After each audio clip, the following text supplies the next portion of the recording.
Hindi, ang point ko talaga dito, yung ano ba ibig sabihin ng may epal? O may epal na yun nga, maninira ng relasyon. I would interpret epal to the simplest thing as nakikipag-acquaint. Meaning yung tipo, kasi nga, nag-hi, kamusta ka? Gano'n. Point of view mo kasi bawal makipag-friend sa ex. Hindi na.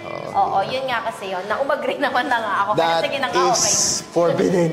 O yun, yun nga kasi yung point. Doon yun yung point mo na hindi dapat nakikipag-friends. Pero during that time, again, pinapaliwanag ko lang, friends ko nga kasi sila. So parang hindi epal yun, parang ganon. Pero yung kung meron silang hidden agenda na hindi ko alam or baka nabubulagan Kasi, lang ako. di ba, doon nga tayo sa perspective na kung ikaw, mahal mo yung isang tao, hindi mo iiwanan.